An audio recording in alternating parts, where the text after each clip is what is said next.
Friends, welcome back to our channel കൂട്ടുകാരീസ്. അപ്പോൾ ഇന്നത്തെ വീഡിയോ എന്ന് പറയുന്നത് ഞാൻ 2 ദിവസം മുന്നേ ഒരു വീഡിയോ ഇട്ടിട്ടുണ്ടായിരുന്നു. ആമസോണിൽ നിന്ന് കുറച്ച് പർച്ചേസ് ചെയ്ത വീഡിയോ. അപ്പോൾ അഫോർഡബിൾ ആയിട്ടുള്ള കുറേ പ്രോഡക്റ്റ്സ് അതിലുണ്ടായിരുന്നു. ആരെങ്കിലും കണ്ടിട്ടില്ല എങ്കിൽ ഞാൻ ഐ ബട്ടണിലോ ഡിസ്ക്രിപ്ഷൻ ബോക്സിലോ അതിൽ ലിങ്ക് കൊടുത്തേക്കാം, കയറി കാണുക, എല്ലാവർക്കും ഇഷ്ടപ്പെടും. അപ്പോൾ അതിൻ്റെ ഓരോ പ്രോഡക്റ്റിൻ്റെ റിവ്യൂ ഞാൻ പറയുന്നുണ്ടെന്ന് പറഞ്ഞിട്ടുണ്ടായിരുന്നു. അപ്പോൾ അതിലുള്ള ഒരു ഫേഷ്യൽ റൈസറിൻ്റെ റിവ്യൂ ആണ് ഇന്ന് പറയുന്നത്. അപ്പോൾ ഇത് യൂസ് ചെയ്യുമ്പോൾ എന്തൊക്കെയാണ് ശ്രദ്ധിക്കേണ്ടത്, ഇത് നല്ലതാണോ, ഇത്രയും രൂപയ്ക്ക് ഇത് അഫോർഡബിൾ ആയിട്ടുള്ള സാധനമാണോ, നമുക്കത് യൂസ് ചെയ്യുമ്പോൾ എങ്ങനെയുണ്ട്, ഇറിറ്റേഷൻ ഉണ്ടോ, പ്രത്യേകിച്ച് എന്തെങ്കിലും കുഴപ്പങ്ങളുണ്ടോ, വിശ്വസിക്കാമോ എന്നൊക്കെയുള്ള ഒരുപാട് സംശയങ്ങൾക്കും ഒക്കെ പരിഹാരമായിട്ടാണ് ഞാൻ ഈ ഓരോന്നിൻ്റെ റിവ്യൂ ചെയ്യുന്നത്. അപ്പോൾ എല്ലാം ഞാൻ ചെയ്ത് നോക്കിയതിന് ശേഷമാണ് നിങ്ങൾക്ക് കറക്റ്റായിട്ടുള്ള റിവ്യൂ പറയുന്നത്. ആദ്യമായിട്ട് അത് ഞാൻ യൂസ് ചെയ്ത് എങ്ങനെയാണെന്നോ എവിടെയൊക്കെയാണ് മുഖത്ത് എവിടെയൊക്കെയാണ് യൂസ് ചെയ്തതെന്ന് കാണിക്കാം. ഞാൻ ഇതുവരെയും ഇങ്ങനത്തെ ഒരു റൈസർ യൂസ് ചെയ്തിട്ടില്ല. നമ്മൾ ബ്യൂട്ടി പാർലറിലൊക്കെ പോകുമ്പോൾ അവർ നമുക്ക് ചെയ്തു തരുന്നത് മാത്രമേ ഞാൻ മുന്നേയൊക്കെ ചെയ്തിട്ടുള്ളൂ. ആദ്യമായിട്ടാണ് ഒരു റൈസർ ഞാൻ മുഖത്ത് യൂസ് ചെയ്യുന്നത്. അതുകൊണ്ട് തന്നെ പരിചയക്കുറവും ഉണ്ടായിരുന്നു. അപ്പോൾ ഞാൻ മോയ്സ്ചറൈസർ ചെയ്യാതെയാണ് ഈ റൈസർ മുഖത്ത് പരീക്ഷിച്ചത്. പക്ഷേ ഒരിക്കലും അങ്ങനെ ചെയ്യരുത്. നമ്മുടെ മുഖം നന്നായിട്ട് ക്ലീൻ ചെയ്തതിന് ശേഷം മോയ്സ്ചറൈസർ അപ്ലൈ ചെയ്തതിന് ശേഷം മാത്രം നമ്മൾ ഈ റൈസർ വെച്ചിട്ട് റൈസ് ചെയ്യാവൂ. പിന്നെ ഒരു കാര്യം എന്ന് പറഞ്ഞാൽ മോയ്സ്ചറൈസർ ഇല്ല എന്നുണ്ടെങ്കിൽ നമ്മുടെ പ്യൂർ കറ്റാർവാഴയുടെ ജെല്ലായാലും മതി, നന്നായിട്ട് മുഖത്ത് അപ്ലൈ ചെയ്യും. ഇല്ലെങ്കിൽ ഡ്രൈ ആയിരിക്കുന്ന നമ്മുടെ സ്കിന്നിലേക്ക് പെട്ടെന്ന് ബ്ലേഡൊക്കെ വെച്ചിട്ട് റൈസ് ചെയ്യുമ്പോഴത്തേക്ക് നമുക്ക് മുറിവ് പറ്റാനും ഇറിറ്റേഷൻ ഉണ്ടാകാനും ഒക്കെ ചാൻസ് കൂടുതലാണ്. എനിക്കങ്ങനെ പറ്റിയായിരുന്നു. എനിക്ക് ഈ ഒരു ഭാഗത്തും ഇവിടെയൊക്കെ പറ്റിയായിരുന്നു. പക്ഷെ അത് പെട്ടെന്ന് തന്നെ പോവുകയും ചെയ്തു. പക്ഷേ അതൊരിക്കലും നിങ്ങൾ ചെയ്യരുത്. നമുക്ക് എല്ലാവർക്കും ഒരേ സ്കിൻ ടൈപ്പ് അല്ല, ചിലർക്ക് ഭയങ്കരമായിട്ട് അലർജിയൊക്കെ ഉണ്ടാക്കാൻ ചാൻസ്. അത് മോയ്സ്ചറൈസർ ചെയ്തതിന് ശേഷം അപ്പോൾ നമ്മുടെ സ്കിന്ന് നല്ല സോഫ്റ്റ് ആവും. ആ ഹെയർ മാത്രമേ അപ്പോൾ പോവുള്ളൂ. അപ്പോൾ ഇതെന്ന് പറയുന്നത് നമ്മുടെ സിറോന ആണ് ഇതിൻ്റെ പേര്, ഈ റൈസറിൻ്റെ പേരെന്ന് പറയുന്നത്. അപ്പോൾ ഇത് യൂസ് ചെയ്യുന്നത് ഐബ്രോ നമുക്ക് ശരിയാക്കാനായിട്ട് യൂസ് ചെയ്യാം, ഫോർഹെഡ് ഹെയർ കളയാനായിട്ട് യൂസ് ചെയ്യാം, അപ്പർ ലിപ്പിൻ്റെ ഇവിടെ നമുക്ക് യൂസ് ചെയ്യാം, പിന്നെ ഫേസിൽ ചെറിയ ഇവിടെയൊക്കെ രോമങ്ങളുണ്ടാവില്ല, അതൊക്കെ യൂസ് ചെയ്യാം. അടിപൊളി പ്രോഡക്റ്റാണ്. എനിക്കൊരു കുഴപ്പമേ പറ്റുള്ളൂ. അതെൻ്റെ അശ്രദ്ധ കൊണ്ട് പറ്റിയതാണ്. നമുക്ക് മോയ്സ്ചറൈസർ നന്നായിട്ട് മുഖം കഴുകിയായിരുന്നു, പക്ഷെ മോയ്സ്ചറൈസർ അപ്ലൈ ചെയ്തിട്ടില്ലായിരുന്നു. മോയ്സ്ചറൈസർ നന്നായിട്ട് അപ്ലൈ ചെയ്തതിന് ശേഷം ഹെയർ ഗ്രോത്ത് ചെയ്യുന്നതിൻ്റെ ഓപ്പോസിറ്റ് ഡയറക്ഷനിൽ നമ്മൾ റൈസ് ചെയ്ത് കൊടുക്കുക. അടിപൊളി പ്രോഡക്റ്റാണ്. ഞാൻ ചെയ്യുന്ന വീഡിയോ ഞാൻ കാണിച്ചു തരാം. അപ്പം നിങ്ങൾക്ക് അറിയാൻ പറ്റും. നമ്മുടെ സാധാ മുഖത്തിനേക്കാൾ നല്ലൊരു ഗ്ലോ നമ്മുടെ ഈ ആവശ്യമില്ലാത്ത രോമങ്ങളൊക്കെ പോയി കഴിഞ്ഞാൽ മുഖത്തിന് കിട്ടും. മുന്നത്തെ എൻ്റെ വീഡിയോയും ഞാൻ ആദ്യമായിട്ടാണ് യൂസ് ചെയ്യുന്നത് പറഞ്ഞു. മുന്നത്തെ എൻ്റെ വീഡിയോയും ഇപ്പോഴത്തെ എൻ്റെ വീഡിയോയും വെച്ച് നോക്കുക നിങ്ങൾ. എൻ്റെ മുഖത്തിന് നല്ല ഗ്ലേസിങ് ഉണ്ടോ അല്ലെങ്കിൽ ഒരു നിറവ്യത്യാസം ഉണ്ടോ എന്ന് നിങ്ങൾ നോക്കി നോക്കുക. അപ്പോൾ നിങ്ങൾക്ക് മനസ്സിലാവും ആ മുഖത്ത് ഉള്ള രോമങ്ങൾ മാറ്റണതിൻ്റെ ബെനിഫിറ്റിനെ പറ്റി, മുഖത്തുണ്ടാകുന്ന ആ ഒരു കളർ ചേഞ്ചിനെ പറ്റി നിങ്ങൾക്ക് മനസ്സിലാവും. അപ്പോൾ ഞാൻ വീഡിയോ കാണിച്ചു തരാം. അതിനുശേഷം നിങ്ങൾ അത് യൂസ് ചെയ്ത് നോക്കുക. മോയ്സ്ചറൈസർ അപ്ലൈ ചെയ്യുന്നതിൻ്റെ കാര്യം ഞാൻ അതിൽ പറഞ്ഞിട്ടില്ല, ഞാനത് വിട്ടുപോയതാണെന്ന് പറഞ്ഞു. അപ്പോൾ നിങ്ങൾ ചെയ്യുമ്പോൾ എന്തായാലും മോയ്സ്ചറൈസർ അപ്ലൈ ചെയ്തതിന് ശേഷം മാത്രം ഈ റൈസർ യൂസ് ചെയ്യുക. പിന്നെ ഇതിൽ അവർ ഡയറക്ഷൻ എടുത്ത് പറയുന്നുണ്ട് എങ്ങനെയാണ് ഇത് യൂസ് ചെയ്യുന്നുണ്ടെന്നൊക്കെ.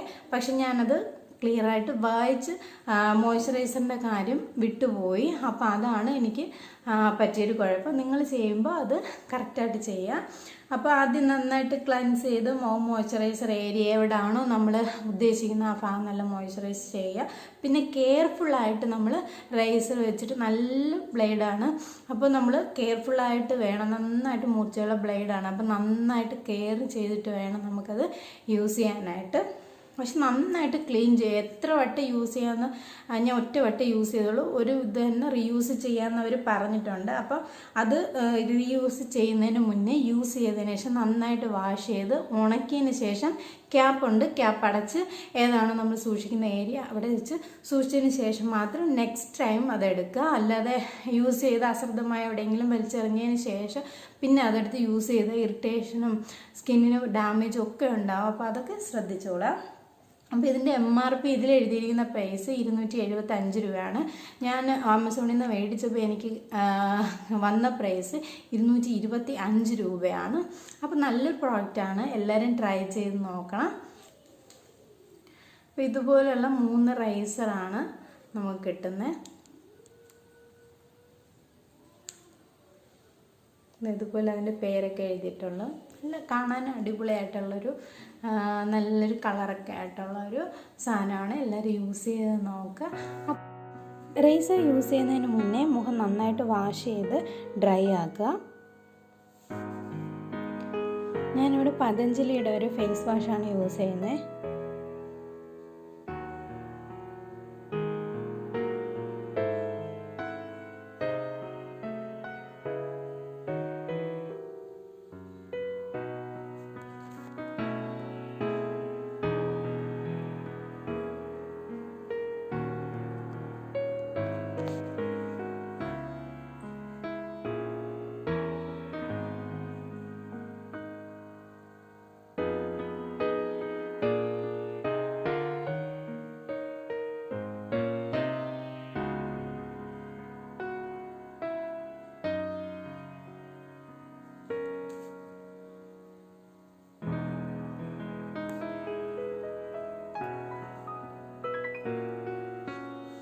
ഏതെങ്കിലും ഒരു മോയ്സ്ചറൈസർ അപ്ലൈ ചെയ്തതിന് ശേഷം നമ്മുടെ റേസർ എടുത്ത് ഏതൊക്കെ ഏരിയയിലാണോ നമുക്ക് ഹെയർ റിമൂവ് ചെയ്യേണ്ട ആ ഏരിയയൊക്കെ നന്നായിട്ട് റിമൂവ് ചെയ്യാം.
റേസർ യൂസ് ചെയ്തതിന് ശേഷം മുഖം നന്നായിട്ട് വാഷ് ചെയ്ത് മോയ്സ്ചറൈസർ അപ്ലൈ ചെയ്യാൻ മറക്കരുത്.